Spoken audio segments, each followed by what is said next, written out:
Hello, and welcome to Sink or Swim, a bi-weekly podcast brought to you by Rentsync, where we provide an insider's look into the prop tech, multifamily, and rental housing industry.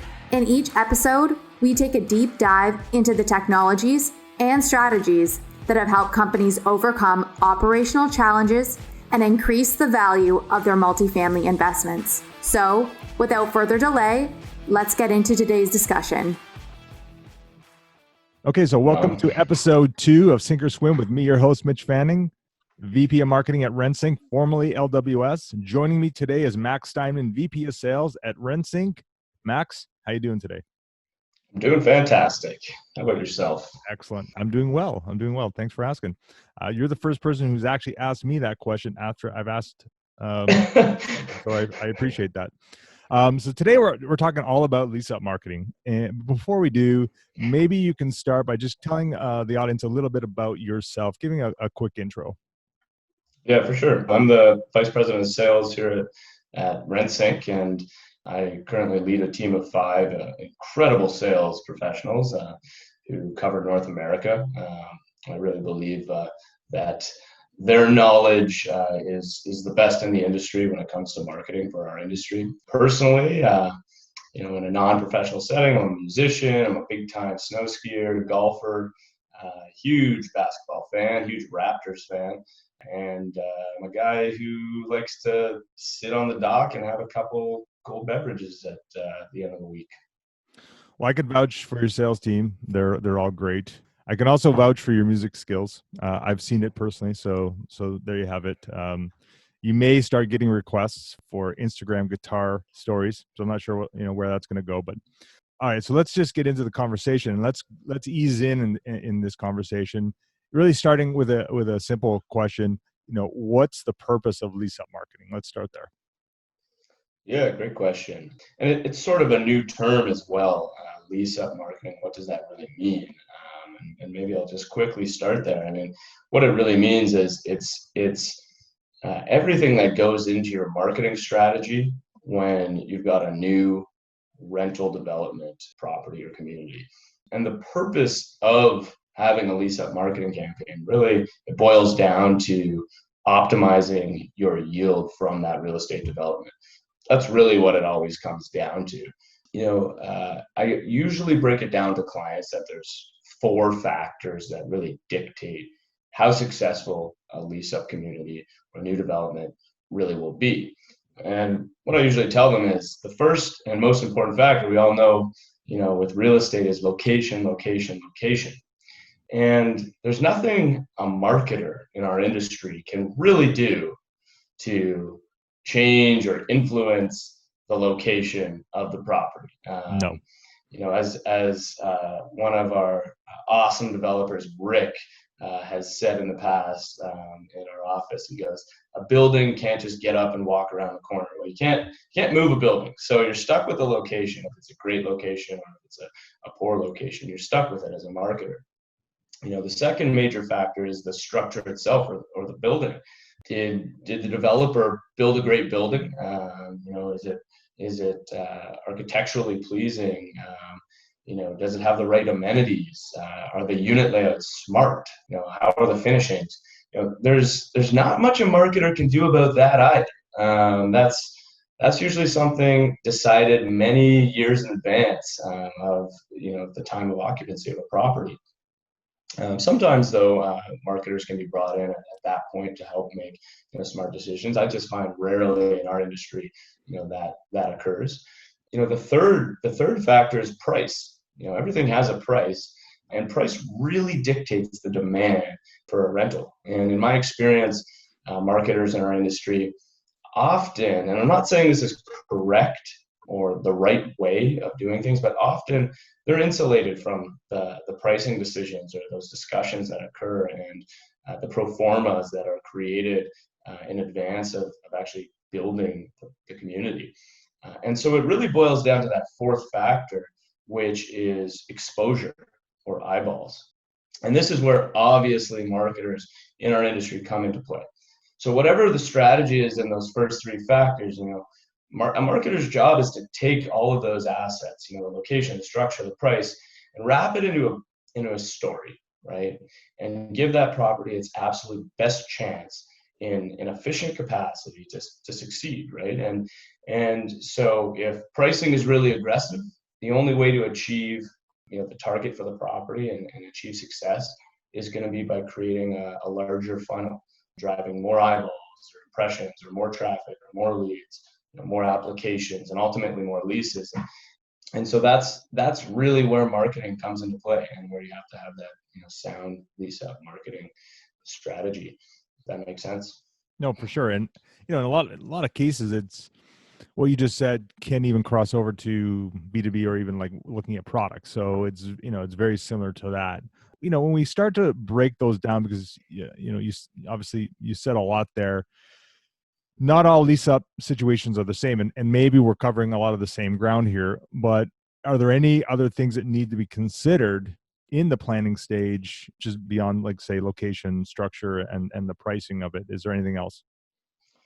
I think the biggest differentiator between one lease up to the next. Obviously, market plays a huge factor, but more than market, it's really the investment horizon and the investment goals of that developer ultimately. And a perfect example is we've got clients who will do a lease up in a specific market, 250 units. And their strategy is to lease up as quickly as possible, and basically regain cash flow as quickly as possible, and not put themselves into a situation where they're over leveraged, and get the right tenants in, potentially a little bit below market rent or at market rent, and fill the building exceptionally quickly. And that's because their investment goals and their investors, whether they're a public company or they've got private investors, they're in it for the long haul, and they're looking for returns over 20 years, and they're never going to sell that property. And then on the other end of the spectrum, you've got aggressive funds that come in, or real estate developers who are set on flipping that asset once it's at 95% occupancy. And based on the cap rate of the market and other factors, they're looking at it and going, let's fill this property up with the highest possible rents. Right, exactly. And so what they're saying is, it doesn't matter if it takes a lot longer to find those tenants willing to pay more, and we're going to fill up above market, 5-10%, above the actual market price. That's dictated by supply demand.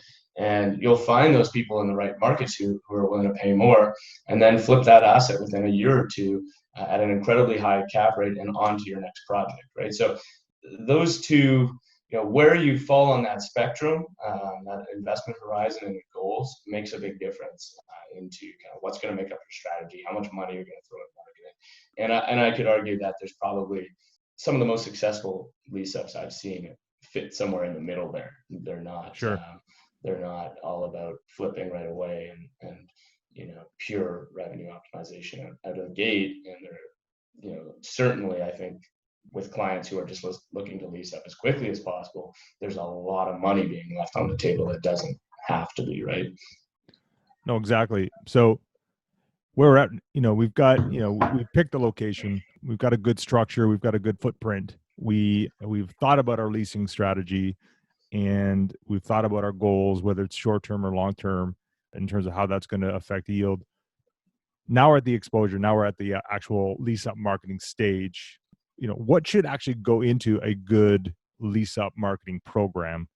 What should it include? Walk me through some of the key components there, as far as like what is a sound lease-up strategy.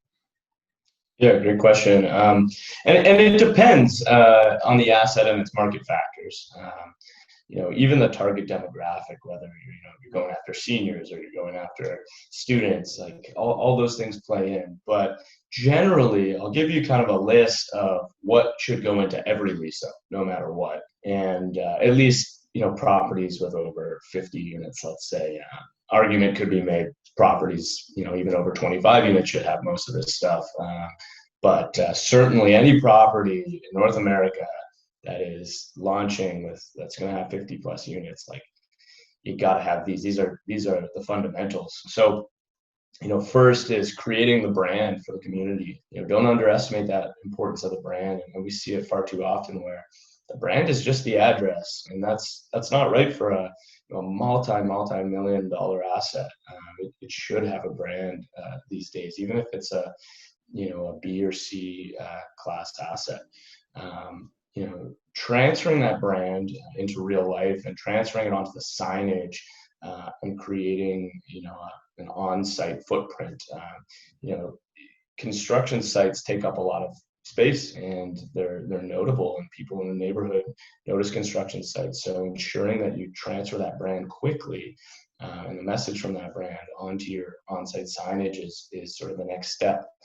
Ensuring that you have an early online presence with a registration website and a construction updates website. And this is something that's often overlooked. I've seen far too often that the only online presence a company will create is once the lease up actually begins. And there's some missed opportunity there, especially given the demographic. If you've got an older target demographic, baby boomers, let's say, or downsizers, those people are planning sometimes over a year in advance on where they want to move and what they want to move into. And so starting early and creating a space for them to know a little bit about the project online is really important. So building that registration website. With that, you don't want to just leave people hanging. So we often suggest as well a programmatic email marketing campaign for registrants. And oftentimes, by the time we get to lease up, it's not uncommon in an urban area to see that 2,000, 3,000 people have registered for more information on that property before we can even do a pre-leasing. And so using that list and sending email updates and useful marketing is really, really important. Eventually, when you're depending on the asset and depending on your investment goals, you're going to be ready to at least pre-lease or start leasing, and that's when you need to launch what we call your full lease up website. And this really becomes your hub to run your leasing rev ops from. And this site's going to contain all the sales and all the marketing content for the community. It's ideally going to include your full inventory of floor plans or units, and it's going to give the user the ability to reserve a tour, entirely online, inquire on specific units, provide links to apply to that apartment, and really be almost an online store for the property itself.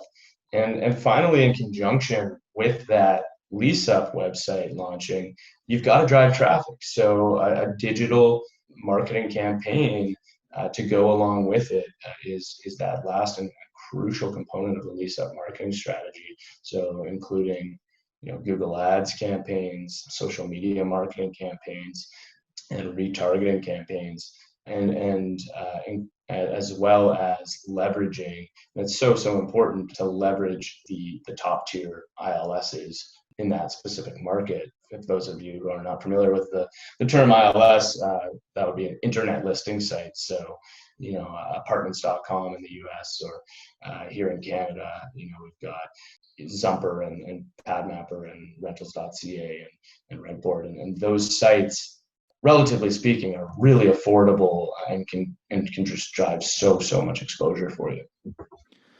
Yeah, I mean, a couple of things that you just touched upon. Again, this crosses over to a lot of different industries, but I mean, brand and the whole driving demand for actually the lease up part. But I think if more owner operators or developers really focused in on that brand, they would realize that they could definitely charge higher or above market rates for their rents. Getting that wait list set up allows you to dictate how you can kind of roll up or lease up that property, and also you can be a little bit more efficient.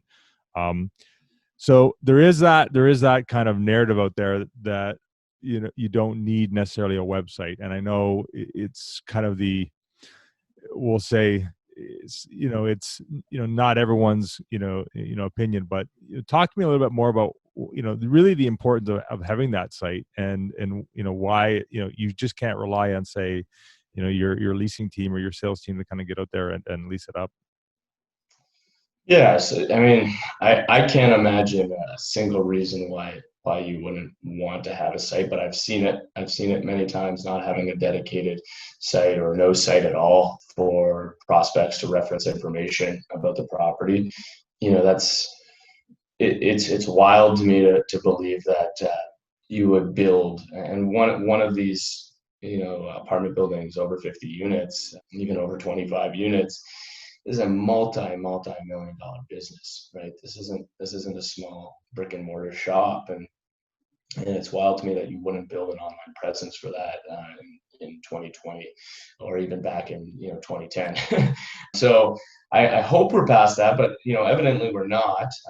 There are a lot of companies still rolling without proper online presence, but it all comes back to leaving money on the table. It all comes back to, if you can lease up without, and this is what we hear. The counter argument is, well, there's just so much demand. It's so easy to lease up, Max. We don't need a website. We've done it 4 times without a website.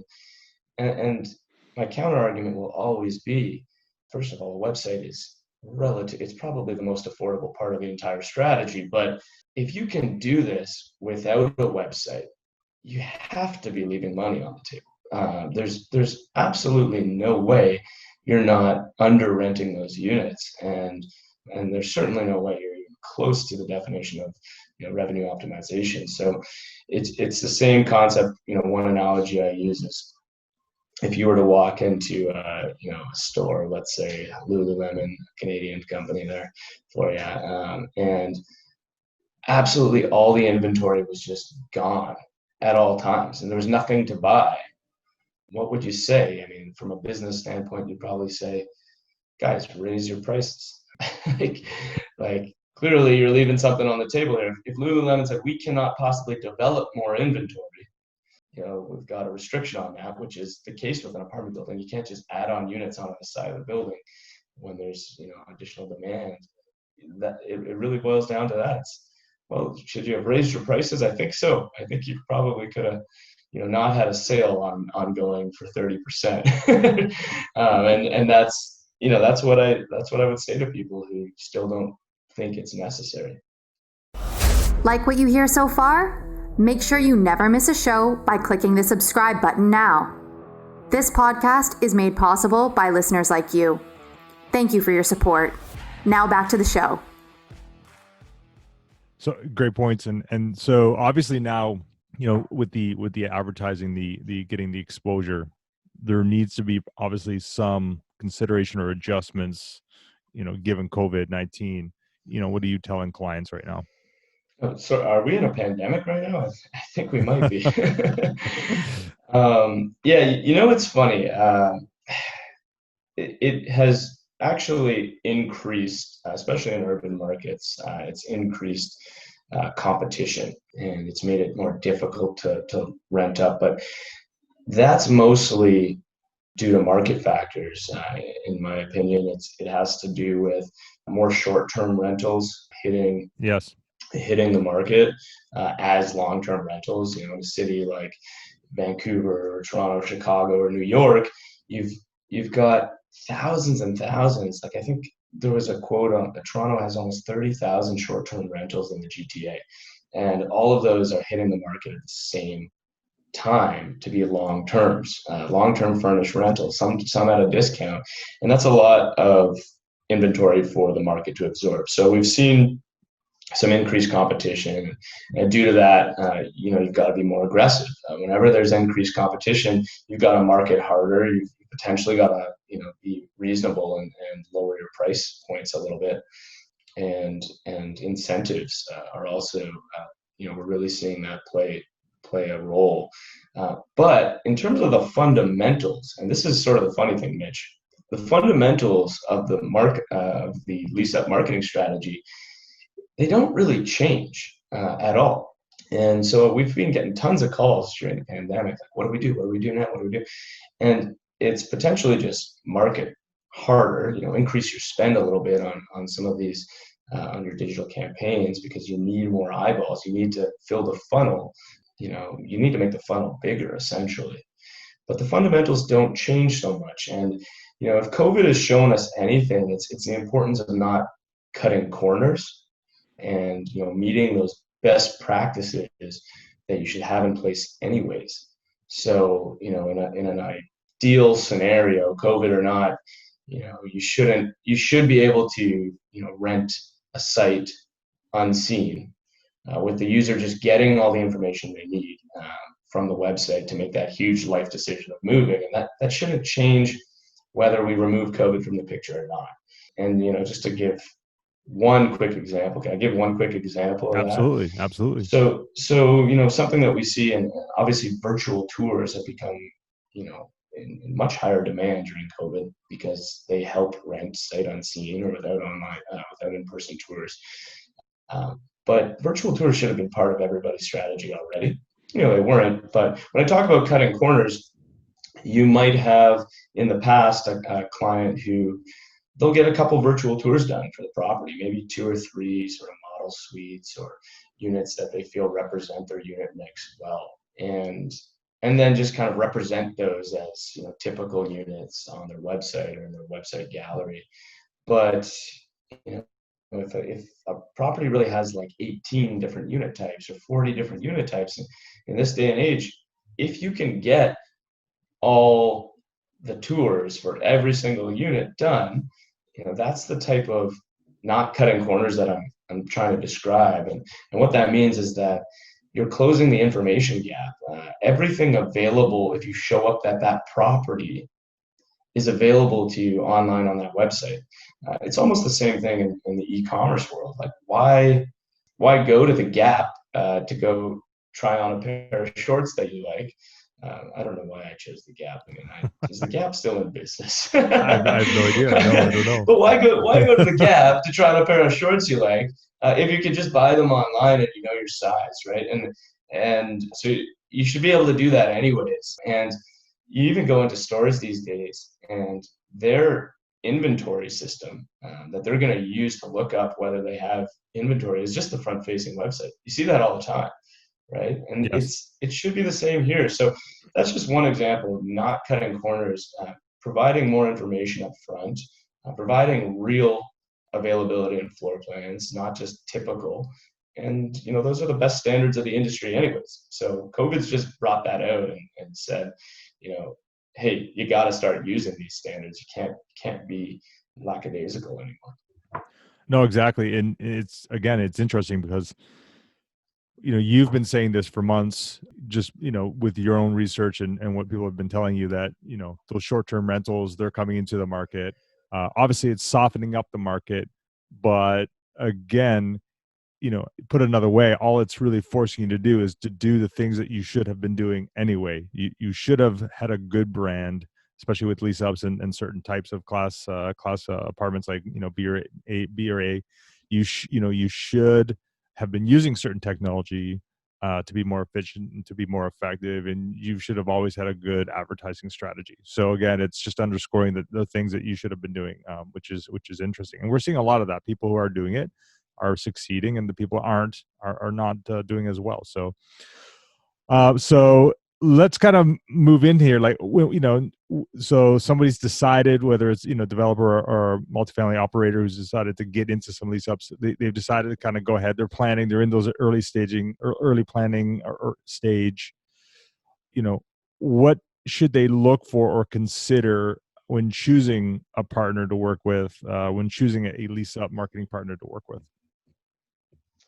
Yeah, for sure. I think there's a number of factors. I mean, the first thing is industry experience, right? If you're going to, go to an agency downtown, with a lot of marketing experience, it's unlikely that they've worked on a lot of apartment communities, which have a lot of nuances, and there's a lot of software within the apartment industry that is specific to the industry.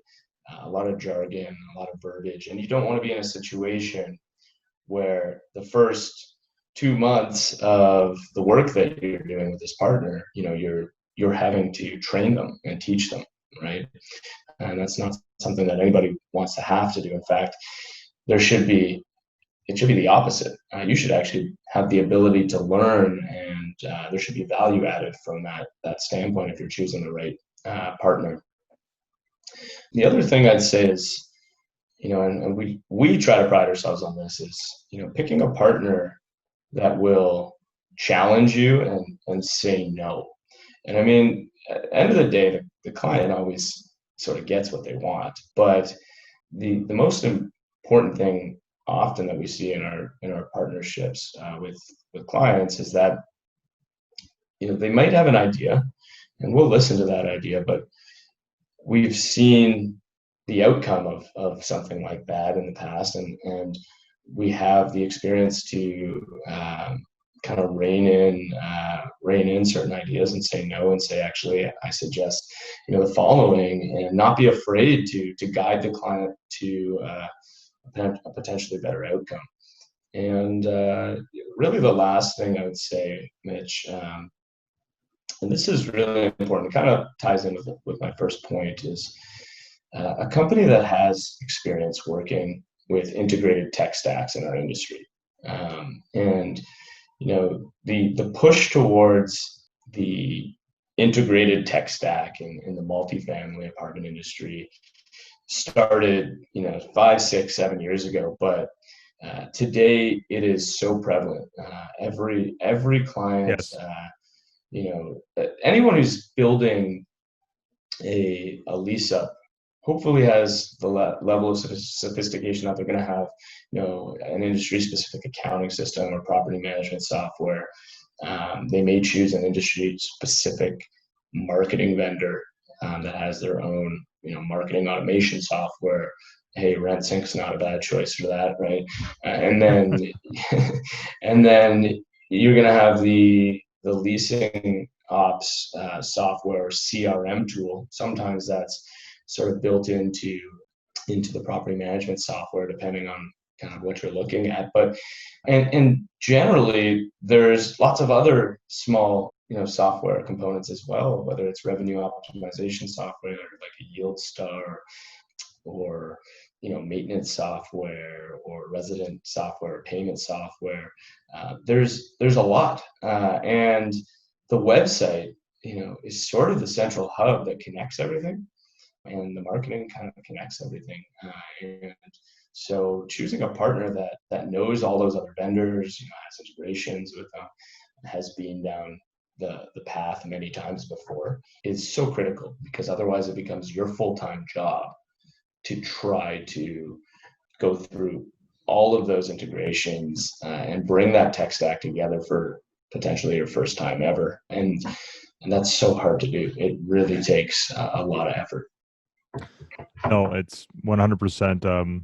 We're seeing that more and more, and we're seeing it again. It's almost like, from my point of view, having experience in the B2B space, we saw it in the B2B space years ago. It's starting to come into play more and more, and I think people are noticing. But the amount of technology that these companies are using and need to use to make business decisions is increasing year over year. So we're going to move now, as we kind of come in for a landing. We're going to move into one of my favorite parts. Usually is the quickfire round, where I say a statement and you have about 30 to 60 seconds to respond. And you're no stranger to this, so Max, are you ready? Let's do it. Let's go. Okay, first question: iPhone or Android? Only need 1 second to respond to that. Android all day. And as a marketing guy, you're probably like, what are you talking about? But less for more. I like to get a new phone almost every single year. So, I mean, that for me is, less for more. In terms of specifications, like the most powerful phones on earth are Android phones. And the proprietary nature of Apple can be limiting. Not always, but I don't like to limit myself in any way. So That's my answer, Mitch. You're not happy. You're not happy with that. No. It's perfectly fine. I'm not going to judge you on that. What's on your playlist right now? Well, always on my playlist, probably every other song is the Tragically Hip. If you're listening from the United States, that is, a very iconic Canadian band. Maybe the equivalent of Bruce Springsteen to America. But the Tragically Hip is my favorite band of all time, and such a good, especially in summer, such a good cottage band. And lately, though, I want to throw this one out there. I've been listening to a lot of Otis Redding as I golf. When I'm golfing, I always bring a speaker. And there's just something about Otis. I've been playing some really good rounds to Otis Redding, and he kind of keeps me calm when I'm shanking balls into the woods and I'm missing putts and all those things that I do on the golf course. So, yeah, Otis, he's great. So you've just redeemed yourself, because obviously I'm a fan of Tragically Hip, and somehow I don't think Otis Redding would help my golf game, but I've just put the note down. Davekoski, if you're listening, this could be a hack that you use, but we'll see. Well, Davekoski, he doesn't need any help. He's too good of a golfer. He needs something to. Actually, we need to give him something that's going to distract him, so that when I'm playing with him, I can kind of score around what he's scoring, which I don't think is possible anyways. It's death metal or something like that. Yeah, Davekoski, co-founder and VP of services for Rentsync. And usually when we have a golf tournament, we ask him to go, or Max, because those are the best two golfers in the company, as far as I know. Next question. What's the best piece of advice you've received? Well, my father, he was in the real estate space as well. He used to have a saying, and it's not the classiest saying, but I like it. And when I first got started in this industry, I'd be nervous to maybe meet with a CEO of a large REIT, or just in general. Back in the day, if I was going to do a job interview or something, and I was nervous, or you're talking to a prof, whatever it is, you'd always just say, like, that person takes craps just like you. I don't know if you have to bleep that up, but so what he's saying essentially is, it's just another human, and don't put them up on a pedestal, right? Don't put them up on a pedestal. It doesn't matter what they've done in their life. You're just going to meet or talk with another person, and it gave me a lot of perspective to not be nervous, not be afraid, and just kind of go out there and get it. Sage advice. Next question. If you could have dinner with 3 people, dead or alive, who would they be? Well, one, going back to your music question, would be Gord Downie, the lead singer of the Tragically Hip. By far, like, he's like iconic to me. We obviously, with COVID, we're doing this podcast from our homes, and I'd probably have a piece of Tragically Hip art or Gord Downie, art in every single room. So Gord, for sure. Probably I'd want a basketball player there. I'm thinking probably Kyle Lowry of the Raptors. He's a cool guy, hard worker. Seems like he'd probably be a good dinner party guest. And he's the all-time Raptor. He really is the all-time Raptor, all-time best. And I'm gonna go with, for my third guest, Oprah. She's just probably the most impressive human being on the planet. So what a combination to have Gord, Kyle, and Oprah over for dinner. Yeah, that's who I'd go with. That'd be one interesting dinner. And Laura, if you're listening, you'd obviously be a part of that dinner as well. We'll include her, I guess. Yeah, you said I could only have 3, so No. She's definitely included. So last question: artificial intelligence fills you with hope or dread? Pick one. Well, actual artificial intelligence. Yes. Not like machine learning, not like they say like now, but actual. Yeah. I I guess hope. I'll go with hope. I think I just think that people have a bad habit of society maybe has a bad habit of being just way too overly optimistic about the state of AI all the time, and they're just underestimating the power of the sophistication of the human brain, which is just really the most powerful tool on earth, other than Oprah's brain. But so, in that sense, that people have completely unrealistic expectations of AI in general, dread, but hope in the fact that I think there are a lot of applications for AI in today's society that maybe 40, 50 years from now will completely change life as we know it. So why not be optimistic on it? So you're an optimist that worries a lot about AI.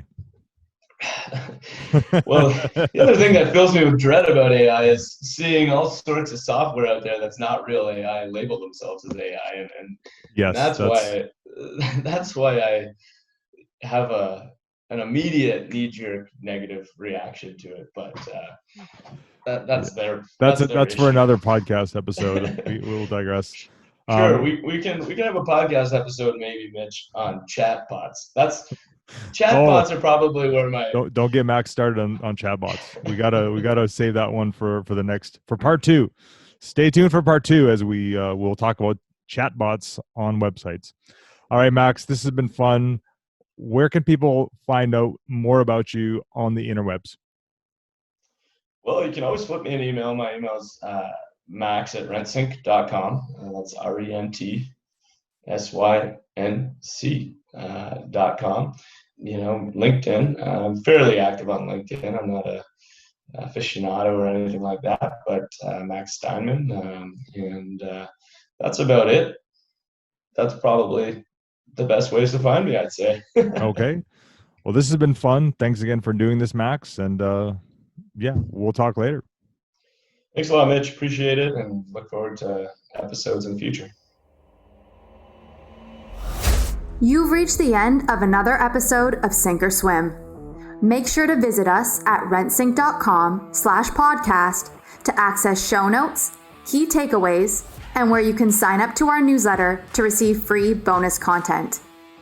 If you found value in this show, please also remember to rate, review, and subscribe. That's this week's episode of Sink or Swim. Don't forget to join us next time for another jam-packed episode. Thanks for listening.